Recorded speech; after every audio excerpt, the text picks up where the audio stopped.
আপনিও কি আমার মতোই ভাবেন সব ঘটনা প্রবাহের কেন্দ্রেই রয়েছে রাজনীতি? রাজনীতি সবকিছুর নিয়ন্তা? তাহলে আপনার সাথে আমার জমবে ভালো। স্বাগত রাজকাহনে, সাথে আছি নবনীতা চৌধুরী। শুরুতেই জানিয়ে দিতে চাই মার্কেন্টাইল ব্যাংক সংবাদ শিরোনাম। কলেজ ছাত্রী খাদিজা হত্যা চেষ্টা মামলায় বহিষ্কৃত ছাত্রলীগ নেতা বদরুলের যাবজ্জীবন।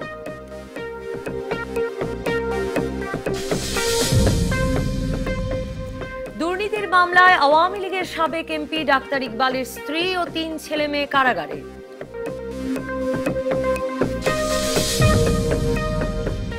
কুমিল্লায় পুলিশের ওপর হামলাকারীর চট্টগ্রামের বাড়িতে অভিযান, মিলল ২৯টি গ্রেনেড, নারী সহ ৩ জন জঙ্গি আটক। নানা আয়োজনে পালিত হলো আন্তর্জাতিক নারী দিবস। শহীদ মিনারে নারীদের জন্য পদযাত্রায় অংশ নিলেন পুরুষেরাও।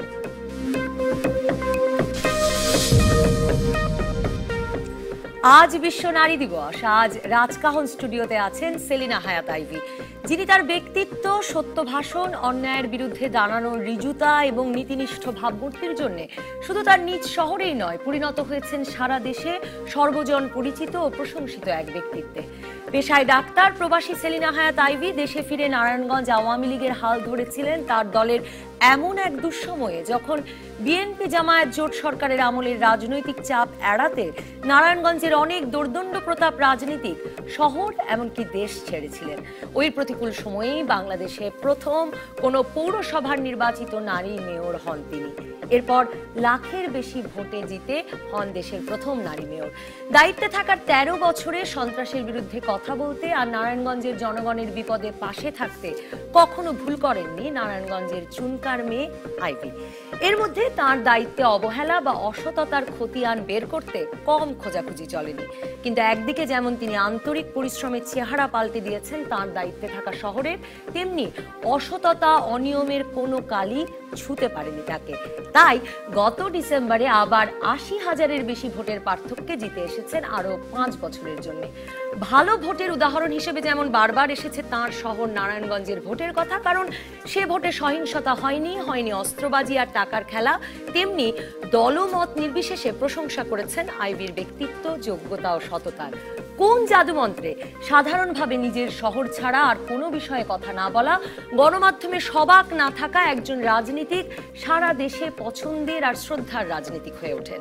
একজন নারী হিসেবে এবং রাজনীতি আগ্রহী মানুষ হিসেবে সেলিনা হায়াত আইভী আমাকে একই সঙ্গে করেন মুগ্ধ এবং বিস্মিত। অসংখ্য ধন্যবাদ মেয়র সেলিনা হায়াত আইভী এই দিনে, বিশেষ দিনে রাজকাহন স্টুডিওতে সময় দেবার জন্য, এবং আপনাকে শুভেচ্ছা নারী দিবসের। আমি যদি প্রথমেই বলি যে আমরা তো গত বছর ধরে বেশ জোরে সোরে বাংলাদেশে নারী দিবস পালন করছি। অনেকে আবার আমাদের এই বাড়াবাড়ি নিয়ে হাসি ঠাট্টাও করছেন যে এত বাড়াবাড়ির দরকার কিনা। আপনি যেখানে পড়ালেখা করেছেন, যেখানে আপনি ডাক্তারি পড়েছেন রাশিয়া, সেখানে তো না ভীষণ উৎসবমুখর পরিবেশে পালিত হয় এবং 1919 সাল থেকে জাতীয় ছুটি এই দিনটি। কিভাবে পালিত হতো সেই সময়ে আপনারা যখন পড়তেন, একটু যদি সেই গল্প দিয়ে শুরু করি। আচ্ছা, কিছু বলার আগে আমি আপনাদের মাধ্যমে সারা বাংলাদেশের সহ সমগ্র নারী জাতিকে আজকের এই দিনে আমি অভিনন্দন জানাতে যাচ্ছি, শুভেচ্ছা জানাতে যাচ্ছি। বিশেষ করে আমার নারায়ণগঞ্জের মা বোনদেরকে আন্তর্জাতিক নারী দিবসের অনেক অনেক শুভেচ্ছা, আপনাকেও। আসলে আমি এই প্রথম শব্দটাই শুনি বিশ্ব নারী দিবসের ৮ই মার্চ, যেটা আমরা রাসায়নে বলতাম বাসমা বা মার্তা। বাসমা বা মার্তা মানে ৮ তারিখকে, বাসমা বা মার্তা মানে মার্চ মাস। তো সেখানে যেই আমি প্রথম এই নারী দিবস সম্বন্ধে জানি, এর আগে তো জানতাম না। তো আমি সোভিয়েত ইউনিয়নে গিয়েছি 85-এ। তো 85 থেকেই আপনার এই 86 থেকে জানি। তো সেখানে কিন্তু খুব গর্জিয়াসলি আপনি নিজেও জানেন যে গর্জিয়াসলি পালন করা হতো ওই দিনের ছুটির দিন। আমি পড়েছি, এবং পড়েছেন ওইটাই, হয়তো অনেকেই জানে যেহেতু উদয়ন পত্রিকাটা বাংলাদেশে তখন অনেক আসতো, সেই সুবাদে কিন্তু ওই সময় অনেক কিছু আমরাও কিন্তু ছোটবেলায় ওই উদয়ন পত্রিকা পড়ে পড়ে কিন্তু রাশিয়াতে যাওয়ার শখ জাগে। স্কলারশিপ নিয়ে গেলাম। পত্রিকা তো মানে আমাদের ছোটবেলায় রঙিন পত্রিকা আসতো না ওরকম, আর ওটা ছিল, পেজগুলি ছিল খুবই সুন্দর এবং পড়তেও খুব ভালো লাগতো, অনেক সুন্দর। তো ওখানে ছুটি থাকতো এবং আপনার রাস্তার মধ্যে আমাদের এরকম আমরা যখন বাংলাদেশে আপনার র্যালি করছি, এই ধরনের র্যালি হতো, কিন্তু এটা স্বতঃস্ফূর্ত র্যালি। হ্যাঁ, এবং সারাদিন ভরে আনন্দ উল্লাস হতো। আমাদের বাঙালি ভাইরা আবার আমাদের ওইখানে যারা ছিলেন আমাদের অ্যাসোসিয়েশন, তারা প্রোগ্রাম করতেন আমাদের সারা দিন ধরে নারীকে সেলিব্রেট করা, যেটা এখন আমাদের দেশে হচ্ছে। এটা বহু আগেই ওই সমস্ত দেশগুলিতে হয়ে আসছে, হচ্ছে এখনো। বাংলাদেশে মানে আপনি যদি আপনার ফিরে আসার গল্পটা দিয়ে শুরু করেন, যে কেন মনে হলো যে বাংলাদেশে রাজনীতি করতে ফিরে আসা দরকার? মানে আপনি তো এলেন, এসেই রাজনীতিতে যুক্ত হয়ে পড়লেন, নাকি আমরা সেখান থেকে জানি? না না না, আসলে একদম এসে রাজনীতির মধ্যে ঢুকে গেলাম তা কিন্তু না। আমি যখন 84-এ আমার বাবা মারা গেলেন, তখন থেকে আমি যুক্ত হয়ে যাই একটু একটু করে। তখন আমি ইন্টারমিডিয়েট পড়ি, মাত্র স্টুডেন্ট, ছাত্র, পরীক্ষা দিব। তো যখন কলেজে পড়ি তখনও সবকিছুর সাথে একটু একটু জড়িত, বাবার সাথে বিভিন্ন জায়গায় যেতাম। আসলে রাজনীতির পরিবেশে তো বেড়ে উঠেছি, হ্যাঁ, এবং তখন থেকেই দেখা। আর 84-এ আমি আমার ইউনিয়ন, যেটা নারায়ণগঞ্জ ইউনিয়ন, ওইটার আমি আওয়ামী লীগের সদস্য হই প্রথম। দেন আমি চলে যাই 85 স্কলারশিপ নিয়ে। আমি 92-তে যখন আবার বাংলাদেশে ফিরে আসলাম, তখন আমি ইন্টার্নি করি ঢাকা মিডফোর্টে। ওই সময় আমি মহানগর আওয়ামী লীগ, মহানগর না তখন শহর আওয়ামী লীগ ছিলেন, শহর আওয়ামী লীগের স্বাস্থ্য পরিবেশ সম্পাদিকা হই। তারপরে আমি আবার 95-এ আমি ইমিগ্রেন্ট হয়ে চলে গিয়েছিলাম নিউজিল্যান্ড। না, বিয়ে করে না, আমি নিজেই গিয়েছিলাম। আচ্ছা, 90 পত্রপত্রিকায় না না, পড়ছিলাম যে অনেক সময় ওরা ভুল লেখে ভাবে। আসলে হয় কি, ওই যে আমাদের দেশে আমরা আসলে আপনার সম্পর্কে খুব কম জানি, মানে আমার আপনাকে নিয়ে এত কৌতূহল, মানে সেই জন্যই আপনাকে এই দিনটাতে পাওয়া। 95-এ আপনি নিউজিল্যান্ড আমি যাওয়ার 95-এ আমি নিজেই আপনার আপনি কি বলে এটা ইমিগ্রেন্ট হই, এখান থেকে অ্যাপ্লাই করি। আমি তখন মিডফোর্টে অনারিয়াম করি। অনারি করতে করতে আমি একদিন পত্রিকাতে দেখলাম যে মাইগ্রেন্ট হচ্ছে। তো কিছুটা রাজনৈতিক প্রবলেমও ছিল, বিভিন্ন ঝামেলাও ছিল, বিভাজন তো ছিলই না নারায়ণগঞ্জে। তখন আমি আবার চলে যাই। তখন বাবাও তো নেই? না, বাবাও নেই, বাবা তো 84-এই মারা গেলাম। 85 স্কলারশিপ নিয়ে রাশিয়া গেলাম, রাশিয়ার থেকে চলে এসে 3 বছর আমি দেশে ছিলাম। আমি ইন্টার্নি করার সময় আমি ডাক্তারি করেছি, নারায়ণগঞ্জেও কাজ করেছি হসপিটালে। তারপরে হঠাৎ করে আবার আমি ইমিগ্রেন্ট হয়ে চলে যাই। ওটা 95-এ চলে যাওয়ার পরে আমি 2003-তে বাংলাদেশে ফেরত আসি। 2-তে অ্যাকচুয়ালি 2002-তে ডিসেম্বরের 22শে ডিসেম্বর আসি। 23শে ডিসেম্বর আমি নমিনেশন জমা দেই এবং 13ই জানুয়ারি 13ই জানুয়ারি প্রথম পৌরসভা নির্বাচন হয়, প্রায় 16 বছর পর। কে আপনাকে বললেন যে দেশে আসো, দেশে এসে পৌরসভায় মানে মনোনয়ন পত্র জমা দাও এবং নির্বাচন করো? ওই সময়টা কিন্তু দেশের অবস্থা খুব একটা ভালো ছিল না, এবং আপনি জানেন যে 2001-এ আওয়ামী লীগের যে পরাজয়টা ছিল, এবং সেটা খুব শোচনীয় একটা বিপর্যয়কর পরাজয় ছিল, এবং দেশের অবস্থা সার্বিকভাবেই ভালো ছিল না। এবং ওই জাতীয় নির্বাচনের পরে নারায়ণগঞ্জ পৌরসভাটা ছিল প্রথম একটা নির্বাচন, এবং প্রায় 16-17 বছর নির্বাচন হয়নি। আমার বাবা 84-এ যখন মারা যান নির্বাচনের পরপর, তখন আমাদের দলেরই আরেকজন নাজিমউদ্দিন মাহমুদ, উনি ছিলেন চেয়ারম্যান। তো উনি 4 বছর থাকার পরে কোনো একটা কারণে মামলা হলো, মামলার পরে আর দীর্ঘ 16 বছর ওখানে নির্বাচন হয়নি। তো 16 বছর পরে যখন নির্বাচন হলো, তখনই কিন্তু আমার ফেরত আসা। কে বললো ফিরতে? মানে এরকম সময় মানে দল ক্ষমতায় এলে দলে দলে অনেক লোক বিদেশ থেকে ফেরেন, কিন্তু দল যখন ক্ষমতায় না তখন ফিরলেন। 2001-এর জাতীয় নির্বাচনের পর এসে প্রথম নির্বাচনে অংশ নিলেন এবং শক্তিশালী প্রতিদ্বন্দ্বিতা করেন, জিতে গেলেন। ক্রান্তি লগ্ন ছিলই, এবং যেহেতু ছোটবেলা থেকে এই পরিমণ্ডলে বড় হওয়া, বাবার অসম্ভব সম্পৃক্ততা ছিল বঙ্গবন্ধুর প্রতি এবং দলের প্রতি অনুগত্য ছিল উনি, সেই থেকে তো একটা ইচ্ছা ছিলই যে এই মুহূর্তে নির্বাচনটা করতে হবে। এবং আমি ওই সময় যে পরিবেশ পরিস্থিতি ছিল, সেই পরিস্থিতিতে দাঁড়িয়ে থাকার মতো, এখানে ভোট চাওয়ার মতো পরিবেশ ছিল না, এবং সেটার তাগিদ, দেশের প্রতি তাগিদ, ভালোবাসা এবং বাবার প্রতি কমিটমেন্ট, নারায়ণগঞ্জ মানুষকে সেবা করতে চেয়েছি ছোটবেলার থেকেই, সবকিছু মিলিয়ে দলের ওই ক্রান্তি লগ্নে আমি এসেছি। এসে আপনি ভোট চাইলেন, দাঁড়ে দাঁড়ে গেলেন, এই সাহস পেলেন কি করে? আপনার কি কি অসুবিধা তখন হলো? মানে আপনি তো একজন, এবং আমি যদি মানে নারায়ণগঞ্জ শহরে তো আমি কোনোদিন থাকিনি, কিন্তু সেই মানে ধারণা থেকে যদি বলি যে নারায়ণগঞ্জ একটা ব্যবসায়িক কেন্দ্র দীর্ঘ সময় ধরে, সেখানে পাটের ব্যবসা, সেখানে কলকারখানা, মানে ভীষণ পুরুষালী একটা শহর হওয়ার তো কথা। মানে সেরকম একটা শহরে আরো 20 বছর 22 বছর আগের কথা বলছেন আপনি? না না না না 17 বছর আগে, 16 বছর আগে, 13-14 বছর না, আমি দুঃখিত, 95 এর সাথে মিলাচ্ছি। তো 2002-এ আপনি ফিরলেন, ফিরে আপনি ভোট চাওয়ার কিরকম, মানে মানুষ কিভাবে আপনাকে গ্রহণ করলো? না আসলে ওই সময়টা, যে সময়টাতে আমি ফিরে আসলাম, ওই সময় কিন্তু আমাকে খুব একটা নারায়ণগঞ্জের মানুষ চিনতো না। আমি তো ছোট ছিলাম, ছোটবেলা আব্বা মারা যাওয়ার পর চলে গেলাম, তারপর আসে মাঝখানে 3 বছর থেকে আবার চলে গিয়েছি। অ্যাকচুয়ালি ওই সময়টাতে আলী আহমদ চুনকাকে চিনতো এবং ভোট তারা আলী আহমদ চুনকাকে দিয়েছে এবং আওয়ামী লীগের ক্যান্ডিডেটকে দিয়েছে। আমার প্রতীক ছিল তখন আপনার মোমবাতি।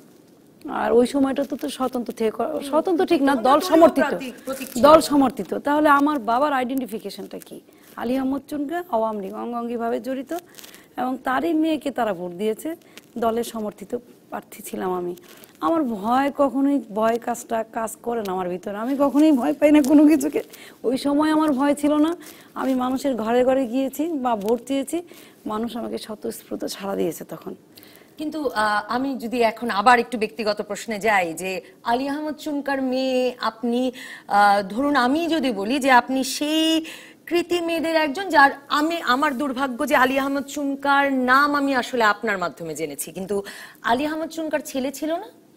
না ছিল অবশ্যই, ছেলেরা কোথায়? আমার ভাইরা তখন ছোট, আসলে আমি সবার বড়। জি হ্যাঁ আমি বড়, আমরা পরপর 3 বোন, তারপর আমার 2 ভাই। তো সেই ক্ষেত্রে যেহেতু বাবার কাছাকাছি ছিলাম, বড়, সেই সুবাদে কিন্তু ওই সময়টাতে এবং আমার নিজের ইচ্ছা ছিল রাজনীতি করি, মানুষকে ভালোবাসি, মানুষকে সেবা দেই। আমার যদিও প্রফেশন, আমি একজন চিকিৎসক, হ্যাঁ 2টা চিকিৎসকের মাধ্যমে সেবাটা দিতে চেয়েছিলাম, কিন্তু সামহাও এখানে চলে আসা, নারী দিবস তো প্রায়শই আপনাকে আসলে নারীর যে মানে ব্যক্তিগত পর্যায়ে, পারিবারিক পর্যায়ে, কাজের জায়গায় যে রাজনীতিগুলো সামাল দিতে হয় সেগুলো নিয়ে একটু কথা বলতে চাই। সেজন্যই জিজ্ঞেস করা, ভাইরা কিভাবে দেখেন যে, কারণ আমাদের দেশে তো আমরা দেখি যে রাজনীতি, রাজনৈতিক পরিচয় সেটাও তো এক রকমের উত্তরাধিকার সূত্রে হাত বদল হয়। আপনি বড় মেয়ে, আপনি বাবার কাজটা করছেন, সেটা কিভাবে দেখেন? না আসলে ভাইরাই কিন্তু সহযোগিতাটা জুগিয়েছে। এবং আমি যদি বলি, আমি যখন নিউজিল্যান্ডে ছিলাম তখন কিন্তু আমার যে ইমিডিয়েট ভাইটা, ছোট রিপন ওর নাম, ওই কিন্তু আমাকে টেলিফোন করে প্রথমে যে তুমি আসো নির্বাচন করো, এবং দেশের যে অবস্থা, যে পরিস্থিতি, এখানে সম্ভবত আওয়ামী লীগের ক্যান্ডিডেট দাঁড়িয়ে থাকতে পারবে কিনা সন্দেহ আছে, এবং এই সময়ে পাশ করে আসাও একটা দুরূহ ব্যাপার হবে। তো দলেরও ক্রান্তি লগ্ন, আর তাছাড়া আমিও ইন্টারেস্টেড ছিলাম কোনো এক সময় আমি এই পৌরসভাতে নির্বাচন করবই, এটা আমার আগে থেকেই একটা মানে মানসিকভাবে আমি ছিলাম। কি শক্তি যোগালেন ভাই? ভাই শক্তিটা তো অবশ্যই, কারণ ভাই ওই সময়টা আহ্বান করলো, ও জানতো যে আমি করতে চাচ্ছি, আমি নির্বাচন করতে চাচ্ছি, এটা ওরা জানতো, এবং আমি নির্বাচন করব এটা আমার বাড়িতে মোটামুটি আমার মা, ভাই বোন সবাই একটা জানতেন, এবং জানতো বলেই আমার ভাই তখন বললো যে নির্বাচনের ডেট দিয়েছে, তুমি আসো। আমি আবার কিছুটা দ্বিমত করেছিলাম তখন আমার একটা ছোট্ট বেবি, 6 মান্থের ছোট বেবি। আমি বললাম না, আমি এবার আসবো না, বাচ্চা ছোট। তখন বললো দেখো দলের অবস্থা কিন্তু ভালো না, দেশের অবস্থাও ভালো না। ওই সময়টায় আমি আবার আসা যে না, আমার বাবা সারা জীবন করলেন এই দল, আমিও চাইলাম নির্বাচন করি, সবকিছু মিলে, তাহলে আমি এখন কেন এক্সকিউজ খুঁজবো, ব্যক্তিগত জিনিসটাকে বড় করে দেখবো না, আমাকে আসতে হবে।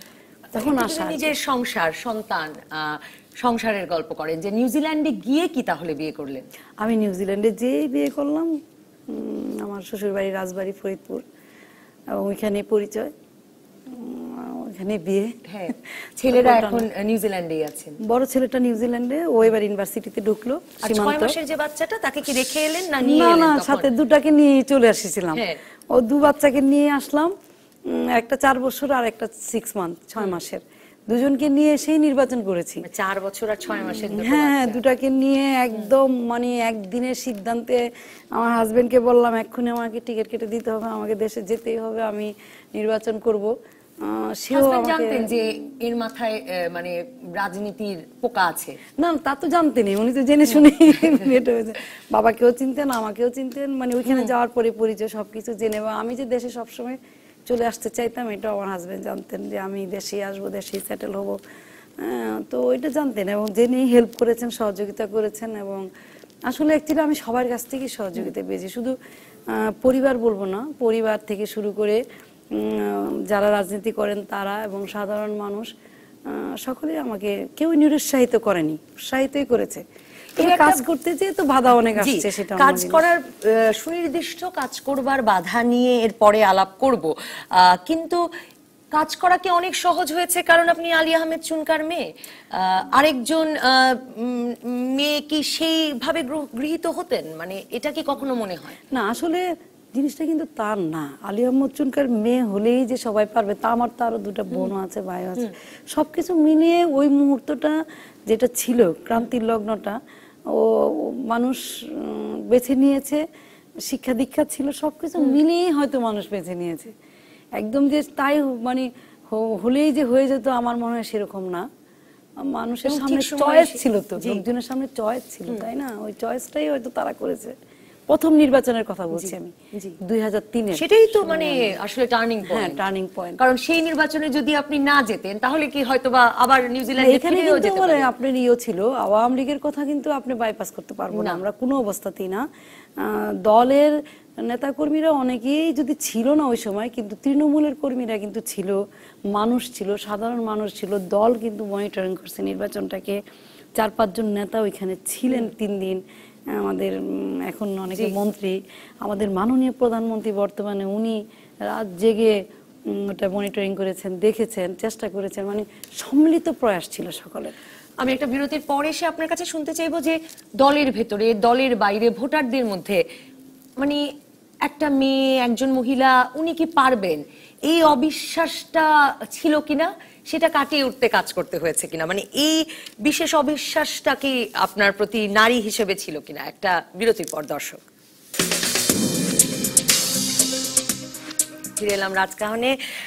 সেলিনা হায়াত আইভী, আপনার কাছে জানতে চাইবো যে যখন রাজনীতিতে এলেন, দলের ভেতর, দলের বাইরে, ভোটারদের মধ্যে, মানে আপনি মেয়ে, আপনি নারী, আপনি পারবেন কিনা এত বড় দায়িত্ব, সেই শঙ্কাটা কি কাজ করেছে কিনা? কারণ আমরা তো ধরুন সমাজেও খুব বেশি দেখে অভ্যস্ত না, মানে এটা তো আসলে খুব বেশি দিনের কথা না যে আমরা দেখতে শুরু করেছি।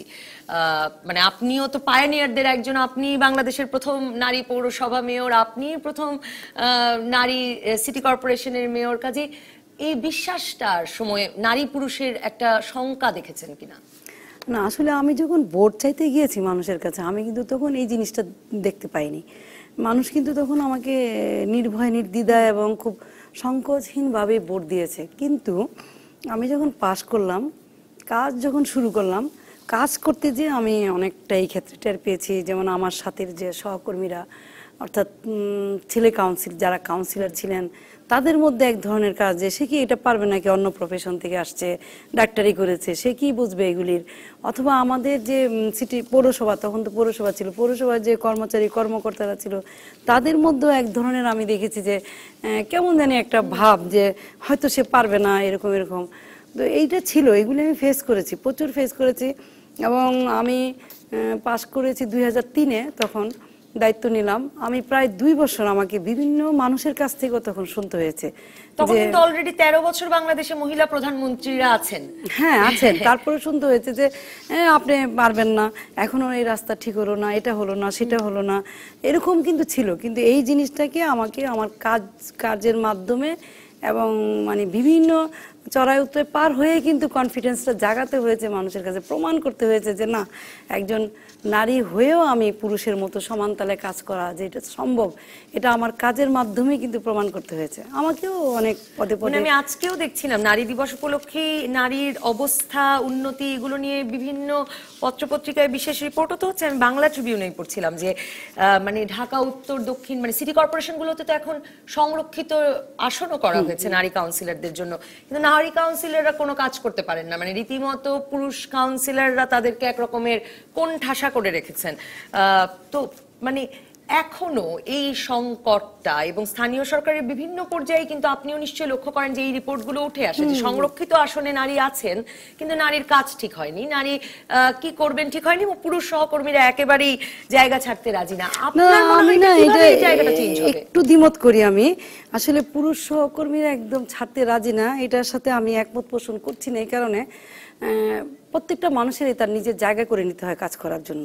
এবং আপনার যে কাউন্সিলরদের জন্য যে কার্যবিধি প্রণালী আছে সেখানে কিন্তু নারী চাইলেই সে কাজগুলি করতে পারে।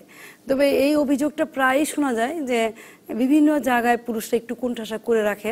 তা আমি যে কথাটা সবসময় আমি আমার নারী কাউন্সিলরদের বলি এবং আমি সবসময় তাদেরকে খুব প্রায়োরিটি দিয়ে থাকি এবং যে কোনো কাজকর্মে আমি তাদেরকে এগিয়ে নিয়ে আসার চেষ্টা করি এবং আমি তাদেরকে বলি যে আপনার কাজ আপনি করবেন, সেটা কে বাধা দিল কে দিল সেদিকে তো তাকানোর দরকার নাই।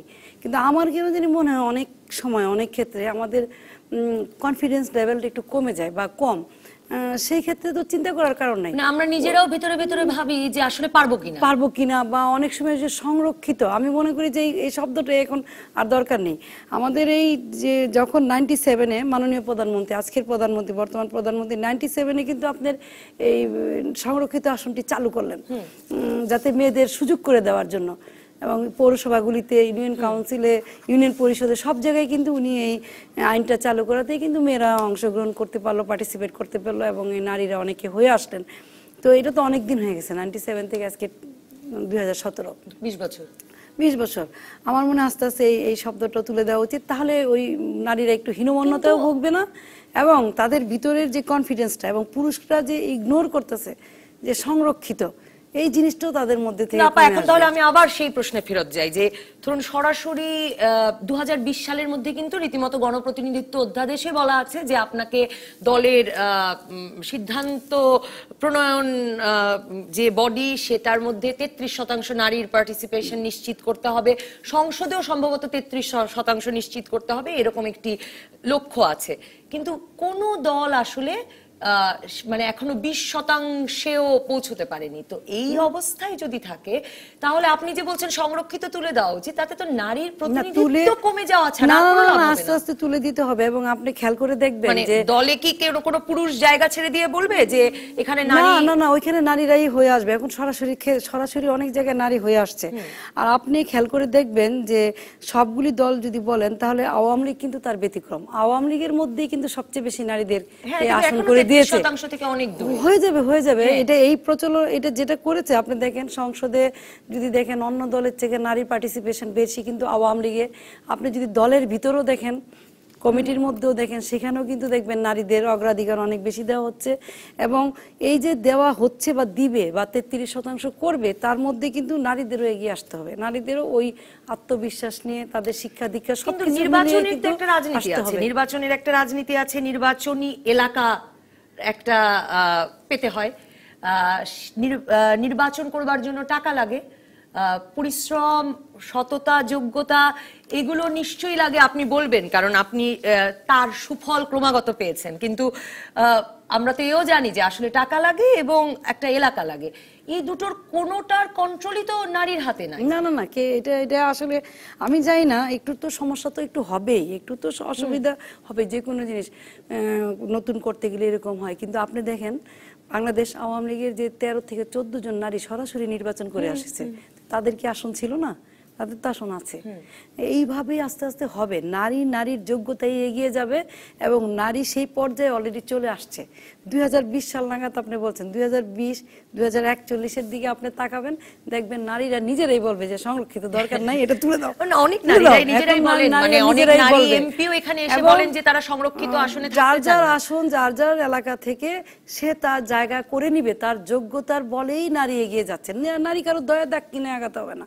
নারীকে যে সুযোগ আজকে প্রধানমন্ত্রী করে দিচ্ছে বিভিন্ন ক্ষেত্রে, বিভিন্ন সেক্টরে, বিভিন্ন জায়গায়, এবং একজন নারীকে দেখে আরেকজন নারী উৎসাহিত হচ্ছে এবং তারা এই পথে আসছে, এটাতে আপনার আরো 2-4-10 বছর পরে আপনি দেখবেন এখানে আরো অনেক আইভিকে আপনি ডেকে নিয়ে আসবেন। নিশ্চয়ই, আমি সেই প্রত্যাশা করি। কিন্তু আমি আমার আরেকটি মানে নারীকে সরাসরি ভোটে নির্বাচিত হওয়ার জন্য সকলে ভরসা করবেন কিনা এই প্রশ্নগুলো যখন পুরুষ মানে যারা প্রতিদ্বন্দ্বী বা পুরুষতান্ত্রিক সমাজ তোলে বা পুরুষতান্ত্রিক রাজনৈতিক ব্যবস্থা তোলে, তখন তারা এটাও বলে যে নারীকে মানে ভোটারের ওপর সন্দেহ করে।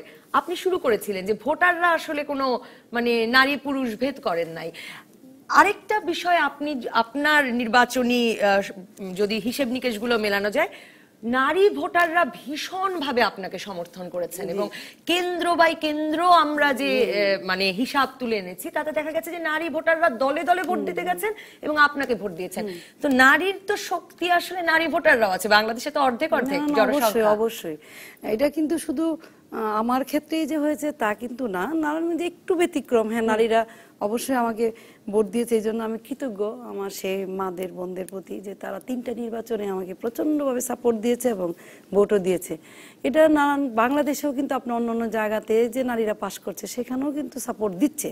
সুতরাং নারী কিন্তু একটা বিশাল শক্তি দেখেন, তাই না, অনেক বড় শক্তি। এবং আমি বলবো যে যে কোনো নারী যদি তার এলাকার জন্য, তার গ্রামের জন্য বা তার শহরের জন্য সেই কনফিডেন্স নিয়ে, সততা নিয়ে, নিষ্ঠার সহিত কাজ করে যায়, তাহলে নারী পুরুষ উভয় তাকে চয়েস করে। এখানে কিন্তু পার্থক্য করে না। এখন কিন্তু মানুষ, আমরা অনেকটা মনে করি যে অনেকে মনে হয় বুঝে না, কিন্তু আসলে একটা চায়ের দোকানে যে চা বিক্রি করতেছে সেও কিন্তু আপনার আমার চেয়ে কোনো অংশে খবর কম রাখে না, এবং ভোটটা দেওয়ার ক্ষেত্রে কিন্তু তারা সঠিক সিদ্ধান্তটাই নেয়। আপনাকে এটা বিস্মিত করে কিনা, মানে আপনারা যারা সক্রিয় রাজনীতিতে আছেন, মানে একেবারে তো আমাদের এই সর্বশেষ নারায়ণগঞ্জে তো সকলের দৃষ্টি ছিল আপনার নির্বাচনী প্রচারণার সময়ও, মানে শহরে যারা কথা বলছেন তারা কখনো এই ইস্যুটি তোলেননি যে মানে অনেক দিন তো হলো মহিলার হাতে, অনেক দিন তো হলো মানে। কিন্তু আমেরিকার নির্বাচনে আমরা যদি এটা দেখি যে মানে আপনাকে বিস্মিত করে না, আমাকে বিস্মিত করে বাংলাদেশের মেয়ে হিসেবে যে আমরা এতদিন ধরে নারী প্রধানমন্ত্রী পাচ্ছি, আমাদের দেশে কিন্তু নারী নারী নারী এই বিষয়টি নিয়ে যত আলাপ হয়, ওখানে হিলারি আসলে শারীরিকভাবে কতটা সক্ষম, মাথা ঘুরে পড়ে গেলেন কিনা, হিলারি নারী, হিলারিকে কেমন দেখাচ্ছে থেকে শুরু করে প্রত্যেকটা বিষয় ভীষণভাবে মানে পুরুষ কেন্দ্রিক। তার মানেটা কি, বাংলাদেশের আমাদের মানুষ, জনগণ, সেটা ছেলে হোক আর মেয়ে হোক, আমরা মানসিকভাবে অনেক উন্নত, আমাদের মন মানসিকতা আমরা বলবো অনেক উন্নত, এবং আমাদের বাংলাদেশের মানুষের যে চিন্তা চেতনা আমরা অনেক এগিয়ে আছি, এটা তো আমাদের বলতেই হবে। আমেরিকার ব্যাপারটা একটু আলাদা, আসলে তারা কখনো মনে চায় না, এতটা বেশি পুরুষ শাসিত সমাজ এখানে বোঝা যায় না যদিও, কিন্তু তারা আসলে নারীদের ওইভাবে চায় না যে নারী একজন প্রেসিডেন্ট হোক। সেই ক্ষেত্রে তুলনামূলকভাবে যদি আমরা বলি এশিয়ান সাইডগুলির কথা চিন্তা করি, তাহলে কিন্তু আমাদের দেশ এর থেকে অনেক এগিয়ে আছে এবং আমাদের মন মানসিকতা অনেক দূর এগিয়ে আছে। আমাদের দেশের নারীরা তো ভালো করছে, কেনই বা করবে না।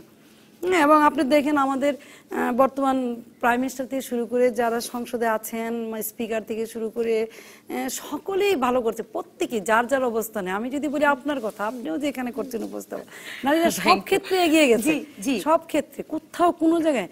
এটার একটা বড় দিক হলো নারীরা কখনো ফাঁকি দেয় না।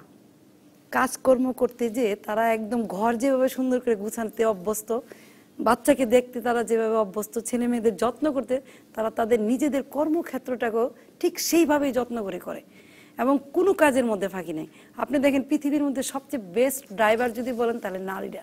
অ্যাক্সিডেন্ট কম করে, কর্মক্ষেত্রেও তারা দুর্নীতি কম করে, তাদের সবসময় একটা চিন্তা চেতনা থাকে কাজটা আমাকে ভালো করে করতেই হবে।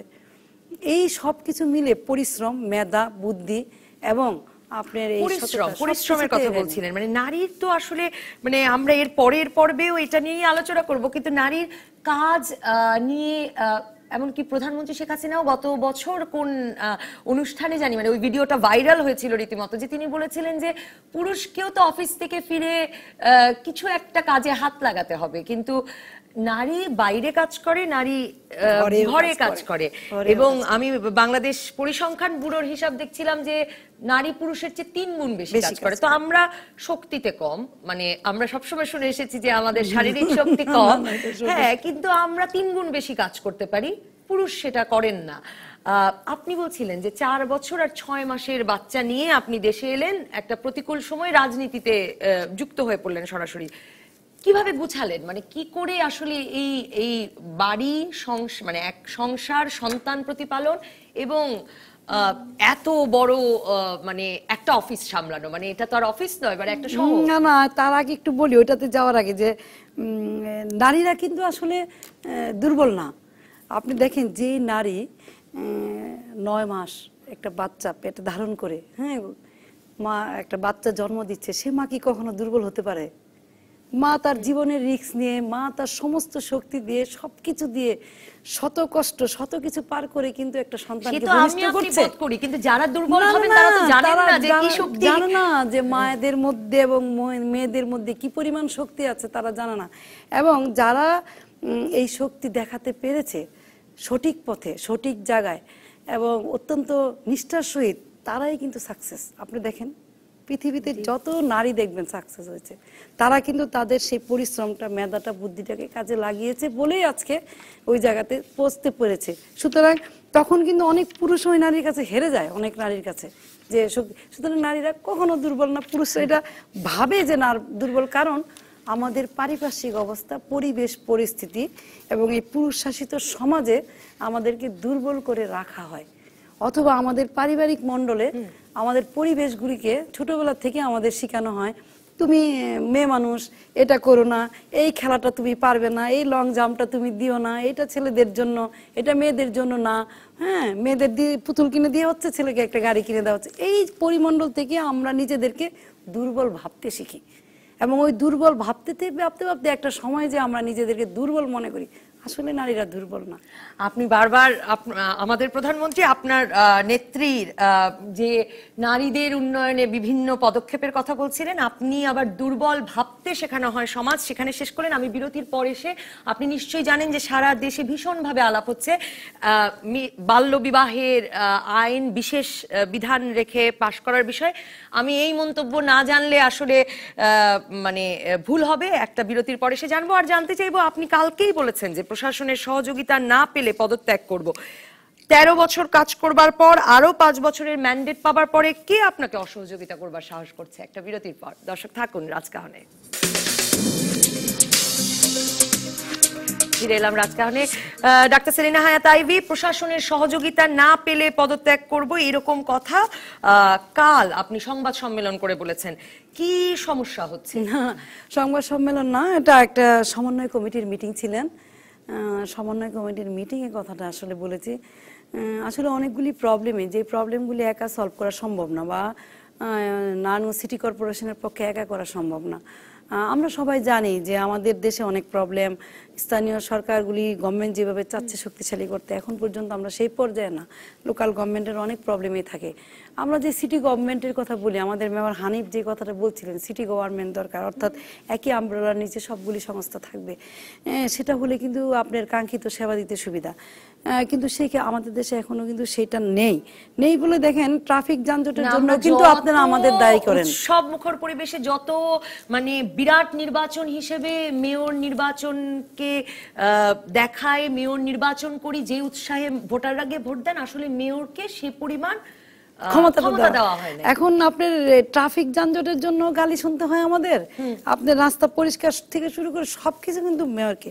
কিন্তু এই ক্ষেত্রে কিন্তু দেখেন আমি রাস্তা করে যাচ্ছি, ওয়াসা এসে রাস্তা কাটছে, ডেসা এসে কাটছে, টিএনটি কাটছে, রাস্তাটা নতুন করে যাওয়ার পর আবার হলো।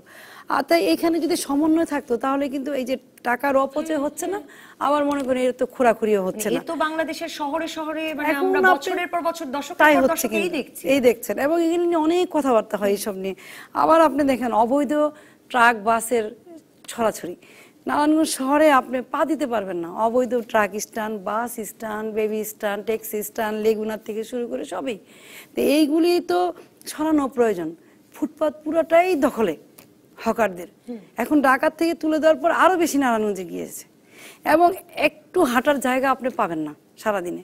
তো এই সমস্ত জিনিসগুলি তো যেহেতু নারায়ণগঞ্জ সিটি কর্পোরেশন না, অল ওভার দ্য সিটি কর্পোরেশনের পৌরসভাগুলির নিজস্ব পুলিশ নেই, নিজস্ব ম্যাজিস্ট্রেট নেই বলে কিন্তু আমাদেরকে ডিসি সাহেবদের কাছ থেকে ম্যাজিস্ট্রেট চাইতে হয়, এসপি সাহেবদের কাছ থেকে পুলিশ চাইতে হয়, এবং সম্মিলিতভাবে করতে হয় কাজগুলি।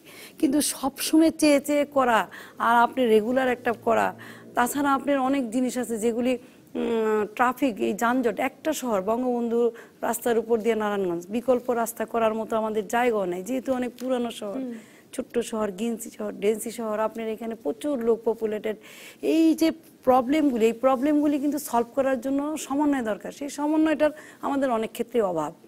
আরেকটা জিনিস হলো, দেখেন বাস স্ট্যান্ডগুলি আমাদের, ট্রাক স্ট্যান্ডগুলি আমাদের, মানে সিটি কর্পোরেশনের, কিন্তু এই বাস কতটা চলবে, ট্রাক কতটা চলবে, সেটার পারমিশন কিন্তু দিচ্ছে বিআরটিএ। আর বিআরটিএ এর স্থানীয় চেয়ারম্যানকে, সেটা ডিসি সাহেব। তো ডিসি সাহেব যে আপনার অনুমতিগুলি দিচ্ছে বিভিন্ন সময়ে, জব দিচ্ছে, আমি কারোর নাম মেনশন করে বলছি না, আমি ওই পোস্টার কথা বলছি। তখন কিন্তু আর সিটি কর্পোরেশনের মতামত নেওয়া হচ্ছে না যে এই বাস স্ট্যান্ডে কতগুলি বাস, ধারণ ক্ষমতা কত, এই রোড দিয়ে কতটা গাড়ি চলতে পারবে, সেটার কিন্তু আমাদের কারোই কোনো অবজারভেশন নাই, অথবা আপনার একটা কোনো সমীক্ষা নাই। যার ফলে কিন্তু আমাদের মেয়রদের অনেক সময় মনে করেন হতাশ হতেই হয় যে এই কাজগুলি তো এভাবে করা হচ্ছে, সমন্বয় নাই কেন। কিন্তু আসলে জনগণ তো এবং আপনার অবৈধ কাছেই ট্রাক স্ট্যান্ডটা নারায়ণগঞ্জে পৌরসভা, সিটি কর্পোরেশনের সামনে হাইকোর্টের অর্ডার আছে এই উচ্ছেদ করার জন্য। হাইকোর্টের অর্ডারের পর মাত্র 2 দিন উচ্ছেদ করা হলো, তারপরে হাজিরা দেওয়ার পরে ডিসি সাহেব, এসপি সাহেব আবার পূর্বের জায়গায় পুরা স্ট্যান্ড চলে গেল। এখন আপনি যদি যান তাহলে দেখবেন ওখানে মানুষ পারাপার করতে পারছে না। তাহলে তো বলতেই হয় যে এটা, এই উচ্ছেদ কার্যক্রম কেন করা হচ্ছে না, বা শহরের মধ্যে এত অবৈধ ট্রাক স্ট্যান্ড, বাস স্ট্যান্ড সব লেগুনা টেগুনা থাকবে কেন?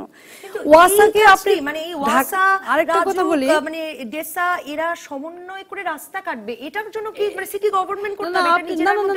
এটার জন্য সিটি গভর্নমেন্ট শুধু না, অনেক কিছুর জন্য, আপনার অনেক কিছুর জন্য।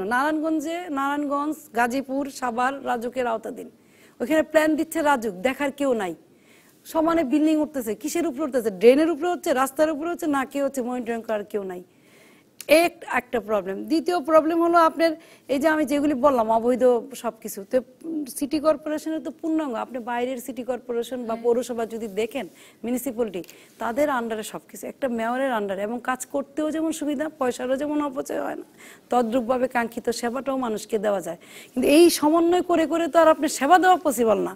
আপনি বলছিলেন মানে যে নারীকে দুর্বল ভাবতে শেখানো হয়, বাল্যবিবাহ নিরোধ আইন বিশেষ বিধান রেখে করা, যাতে মেয়েদেরকে বাবা মা চাইলে আদালতের সম্মতিতে তাদের সর্বোত্তম স্বার্থে 18-র নিচে বিয়ে দেওয়া যাবে। এই আইনটি নিয়ে বাংলাদেশে নারী অগ্রযাত্রা নিয়ে যারা কাজ করছিলেন দীর্ঘ সময়, এবং সচেতন মানুষ সবাই হতাশা প্রকাশ করছেন। আপনার প্রতিক্রিয়া কি? না, আসলে সব দেশে সবকিছুরই একটা মানে বিশেষ প্রয়োজনে কোনো কিছু তো করার একটা বিধান থাকে। তবে আমি ব্যক্তিগতভাবে মনে করি যে এটা 18-র উপরেই হওয়া উচিত বিয়েটা, কারণ আমাদের দেশের নারীদের যে স্ট্রাকচার এখন হচ্ছে, তারপর আমাদের এই গরিব দেশ থাকবে না, হয়তো আমরা মধ্যমায়ের দেশে চলে যাচ্ছি, সবকিছু মিলিয়ে আমি এত ব্যাখ্যা না দিয়ে, হ্যাঁ হতে হবে, এই জন্যই বলতে সবকিছু মিলিয়ে আমি বলবো যে এটা ভালো হতো যদি এই বিশেষ আইনটা রাখা না হতো, তাহলে ভালো হতো আর কি। এই যে ধরুন আপনি বারবার বলছিলেন যে সৎ থেকে, নিষ্ঠাবান থেকে, এই যে আপনি নিজের মতটা, নিজের মতো, ধরুন আমি যদি ত্বকী হত্যাকাণ্ডের কথাই বলি, নারায়ণগঞ্জকে সন্ত্রাস বিরোধী করবার ক্ষেত্রে আপনি নাগরিক সমাজের অংশ হয়ে গিয়ে অনেক দিন ধরে আসলে আপনার কথা বলা, মুভমেন্ট অব্যাহত রেখেছেন। বাংলাদেশের রাজনীতিকরা সাধারণত মানে নাগরিক আন্দোলনের অংশ হতে পারে না, আপনি কিভাবে হলেন? মানে তাতে আপনি দলের চাপে পড়েন না? এটা কি রাজনীতিকরা নিজেদের স্বার্থে অন্য জায়গায় হন না? না না, দলের চাপে পড়ার কিছু নেই। আসলে সত্য কথা সবসময় বলতে হবে, এবং বলতে তো হবে রাজনীতিবিদদেরই। রাজনীতিবিদরা যদি সত্য কথা না বলে, অন্যায়ের প্রতিবাদ না করে, তাহলে দেশ তো আগাবে না। এবং এই প্র্যাকটিসটা আমাদের থাকতেই হবে, করতেই হবে। আমার তো মনে হয় এখন অনেক রাজনীতিবিদই আছেন যারা মানে এই এই এই সত্য কথা বলেন, সৎ কাজ করতে উৎসাহিত করেন, এবং তার যার যার শহরে যে প্রবলেমগুলি হচ্ছে, সেই প্রবলেমগুলি কিন্তু কোনো না কোনোভাবে রাজনীতিবিদরাই সলভ করছে। এখন জনগণের পাশে আছে, এবং এক একটা শহরে কমে যাচ্ছে না, সবাই তো বলে, এবং আমরা তো দেখি কমে যাচ্ছে সংখ্যা যারা জনগণের পাশে আছে। না না, আপনি দেখবেন যে এক একটা শহরের ক্যারেক্টার এক এক রকম। হ্যাঁ, তো ওই শহরের ক্যারেক্টার অনুযায়ী কিন্তু জনপ্রতিনিধিরা তাদের নিজেদের দায়িত্ব পালন করে যাচ্ছে, তাই না? ঢাকার পাশেই নারায়ণগঞ্জ একটি বন্দর নগরী, এই বন্দর নগরী, চিটাগাং একটা বন্দর নগরী, এখানে তো কম বেশি আপনার বিভিন্ন কারণেই তারা রাজনীতির কেন্দ্রবিন্দুতে পরিণত হয় বা কথা আসে, কথা বলে। তবে আমি বলবো প্রত্যেকটা রাজনীতিবিদেই, সে যেই দলেরই হোক না কেন, যেখানেই হোক না কেন, তারা কিন্তু সবসময় ট্রাই করে মানুষের পাশে থাকার জন্য। সেটা হয়তো কারো ওয়েব আলাদা হতে পারে, পথটা অন্য হতে পারে, হয়তো পলিসিটা একটু ডিফারেন্ট হতে পারে, কিন্তু আপনি দেখবেন সব রাজনীতিবিদের উদ্দেশ্যই কিন্তু মানুষকে নিয়ে, মানুষ কেন্দ্রিক। আপনার কাছে শেষ প্রশ্ন যে আপনি আপনি একদম, আমরা এই নির্বাচনী প্রচারণায় দেখুন দুজন প্রার্থী আপনারা একদম ঘরে ঘরে মানে দৌড়ে দৌড়ে গিয়ে নির্বাচনী প্রচারণা করেছেন। নারী হিসেবে তো সেদিকেও একটা সুবিধা, মানে আসলে তো ঘরের ভেতরে আমরা খুব সহজে ঢুকতে পারি। নারায়ণগঞ্জের নারীরা কি আপনাকে বলেন, নতুন মানে ইয়াং মেয়েরা, তরুণীরা, কিশোরীরা, তারা কি বলেন যে আপনি তাদেরকে অনুপ্রাণিত করেন? এটা আপনি দেখলে বুঝতে পারবেন। আমি আজকে যখন ঢাকায় আসছিলাম সন্ধ্যার দিকে, ছোট্ট একটা বাচ্চা 7 কি 8 বছর হবে, আমার গেটের সামনে দাঁড়িয়ে সে চিৎকার করছিল, আইভি আপা, আইভি আপা। তা আমি গ্লাসটা খুলে জিজ্ঞেস করলাম কি ব্যাপার, চিৎকার কি হয়েছে? না, সে বলেই যাচ্ছে, অনর্গত বলে যাচ্ছে। তো আমার ভালো লাগে, যেখানেই যাই আমার শুধু ইয়াং বা বাচ্চারাই নয়, আমি বাচ্চা এমন পছন্দ করি, বাচ্চা সবসময় আমার কাছে আসে, এবং বয়োবৃদ্ধ থেকে শুরু করে সকলেই আমাকে ভালোবাসে, আমার কাছে আসে, আমিও তাদেরকে ভালোবাসি, এবং আমার এই ভালোবাসাটা মানে কন্ডিশনবিহীন, আনকন্ডিশন। অনেক বাবা মারা বলেন আমিও চাই আমার মেয়ে রাজনীতিতে যাক, এরকম অনেক বাবা মাই চায়, এবং বলেন মেয়ে রাজনীতিতে যাক। এবং আশ্চর্য ব্যাপার যে অনেকে মানে সিটি কর্পোরেশনে নিয়ে আসে, অনেক বাবা অনেক মা আমাকে বলে যে আমার মেয়েটাকে দোয়া করে দেন যে ও যেন বড় হলে, হ্যাঁ এরকম হয়। তা আমার খুব ভালো লাগে যে অন্তত মেয়েরা এই পথে আসতে চাচ্ছে, আগাচ্ছে, এবং নামও রেখেছে অনেকে আইভি। এটা খুব ভালো লাগে, ভালো কথা। এটা আমি আমার নিজের প্রশংসা করছি না, কিন্তু আমার মনে হয় আমি এই যে একটা মানে নেতিবাচক দিক এবং ভালোবাসা, এটা আর কিছুই না, এবং আমিও ভালোবাসি মানুষকে, একদমই নিঃস্বার্থ। আপনার ছেলেরা রাজনীতিতে আগ্রহী কিনা? আপনার তো দুটোই ছেলে, তারা কি রাজনীতিতে, আপনার রাজনীতিতে বা রাজনীতিতে আগ্রহ প্রকাশ করে? আমার বড় ছেলেটার একটু একটু ইচ্ছা আছে, কিন্তু ছোট ছেলেটার ইচ্ছা একটু কম। আর মার রাজনীতি করার বিষয়টা তারা কিভাবে দেখে? না, মার রাজনীতি করার বিষয়টা তারা পজিটিভলি দেখে, কিন্তু তাদের একটু দুঃখ আছে যে তারা সবসময় পাচ্ছে না। এটা থাকবে, এটা আমাদেরও ছিল, আমার বাবাকে আমরাও সবসময় যখন পাইনি তখন আমরাও এরকম কষ্ট পেয়েছি, কিন্তু এখন বুঝি যে বাবা মানুষের জন্য কাজ করছে। বাচ্চারা বড় হলে তারাও বুঝবে, এবং আমি তাদের কোনো পেশা নেই, বড় হলে তারা যেটা বেছে নেয় সেটাই করবে, কিন্তু আমার সবকিছুতে তারা পজিটিভলি নেয়। এটাই আমার খুব ভালো লাগে যে আমার ছোট বাচ্চাটা সেও আমাকে পজিটিভলি এনকারেজ করে।